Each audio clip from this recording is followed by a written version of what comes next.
I would like to tell you something. So I used to tell my dad that my house felt like an oasis. Growing up, our backyard faced a little forest, including having 3 fruit trees, which were apple, plum, and pear. But like many teenagers, I lost interest in that and I wanted more. And well, the final chapter of my more era was spent in downtown Toronto, where I traded in my view of fruit trees for this: literal cement. But it wasn't all bad. Some good came out of it too. Like I found my love for trees and simple things, you know, like seeing the sky. But why am I telling you all this? Well, I love the idea of bringing the vibe of trees into my home. And one element of that is the use of wood. And previously I added that through the illusion of wood to my bedroom. Can you spot it? Yes, my faux wooden ceiling beams. And I say faux wood because they are made out of cardboard. But you would never be able to tell. Now, there is another little spot in the apartment that could use wooden beams, but it is a little bit more complicated. Because while I do actually have enough extra cardboard wood beams for this space that I'm going to do, I don't think cardboard is actually the right material. Now, what makes my cardboard beams amazing, look, they are stunningly real looking, incredibly lightweight and easy to install, super affordable to make. Oh, and I'm a renter, so these are also renter friendly. But the big flaw, the one reason why they won't work where I want them to go,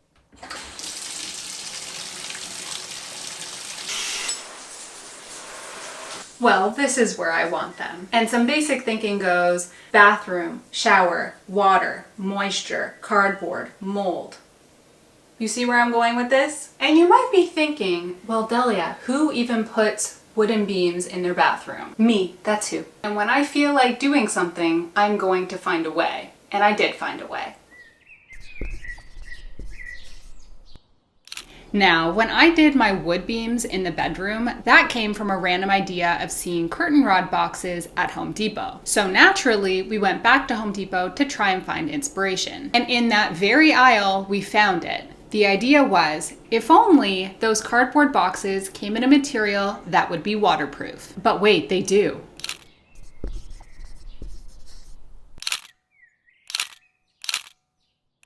How does it feel? You're stuck in there now. Lock.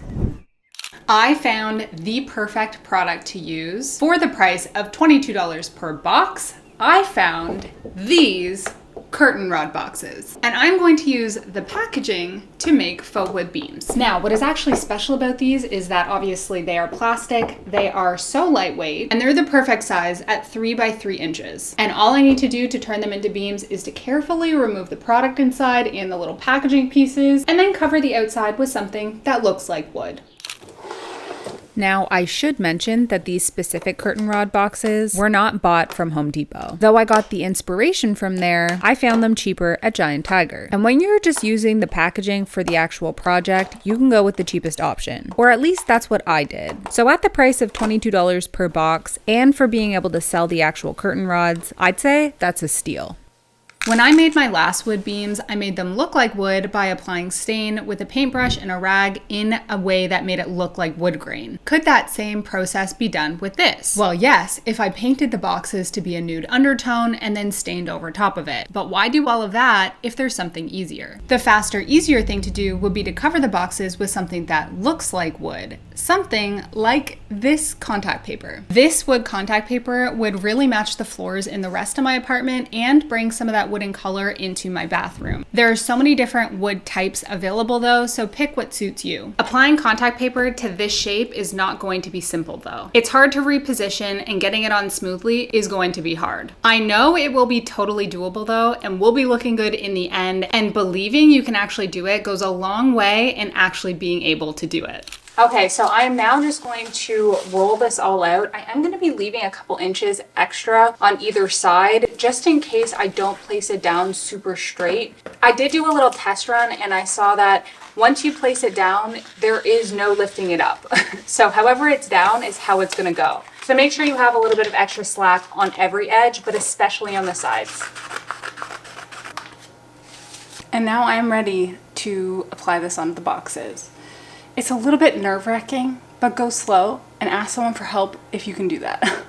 So I kept the curtain rods inside the boxes just because they have these separators, so it will be a little bit easier to apply the contact paper with them in.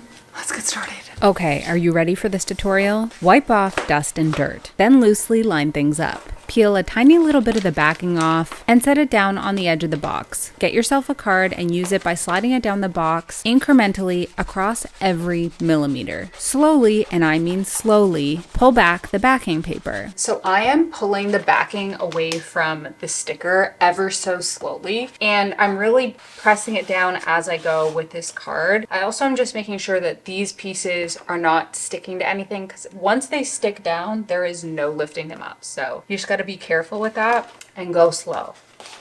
And when you peel the backing paper, you're going to stick it down to the box by using the card incrementally. This will minimize bubbles, which will minimize bulging, which you'll see a bit later. Now, once you've got it on the first side, congrats. That's the easiest side. The other sides are less easy to do by yourself, but Parth is in a meeting, so I'm gonna attempt it. Let's see if I can flip this without sticking it anywhere. To do the other sides, you'll carefully flip the box and do not let the sticker sides touch anything.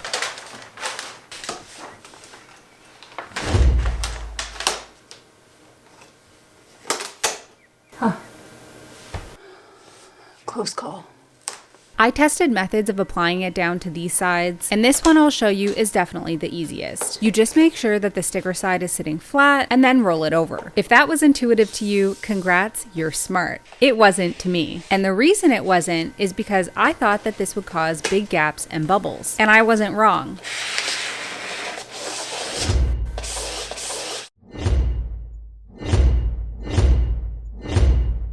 So as you can see, this looks terrible. And for the folded sides, many bulges like this were present. But what I did to fix it was I took a box cutter and created a horizontal slit through the entire bulge and then stuck it down flat. Looks pretty natural. Big issues here. I also used a needle to let the air out of the little bubbles. And no, it's not perfect, but it's good enough to look real enough, which I will show you shortly.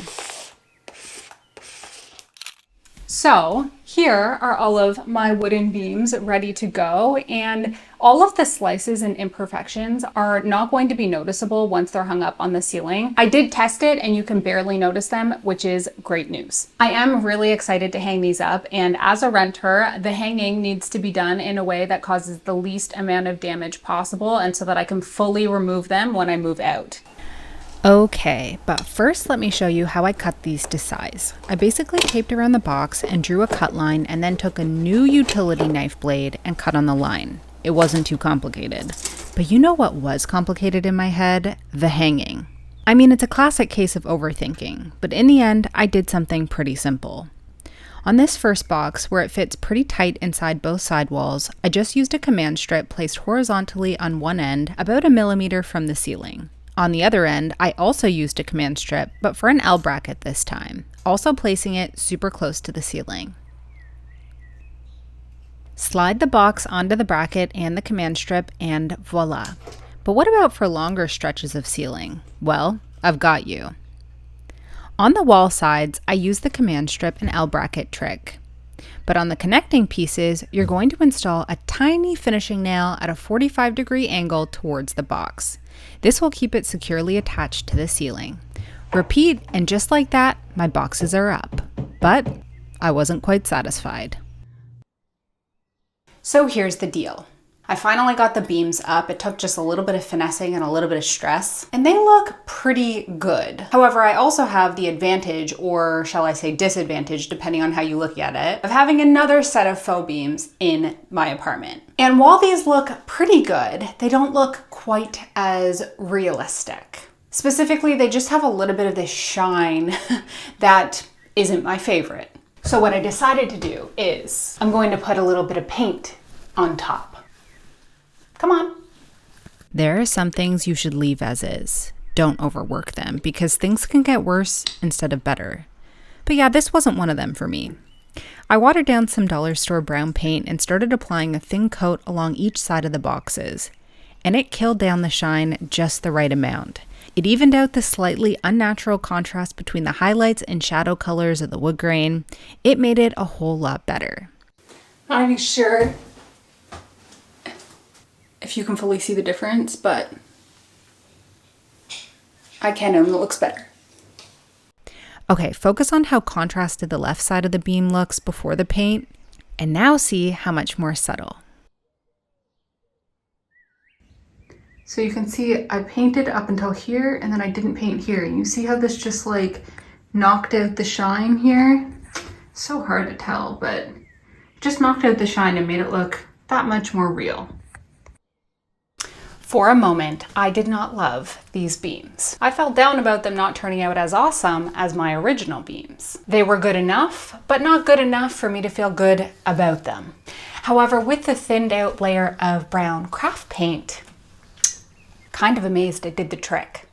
It knocked the shine, it hid imperfections. It now looks great to me. Faux wood enough to trick yourself into thinking it's real wood. A real piece of nature. Might sound corny, but your mind is a powerful thing. Add things that remind you of nature and you'll get the calm that you feel in nature. And that's what this did. So with that, I conclude my second and probably last faux beam tutorial. If you'd like to see my full bathroom transformation or any of the projects I've done in here, I have some videos linked down below that you'll probably like. See you in the next one.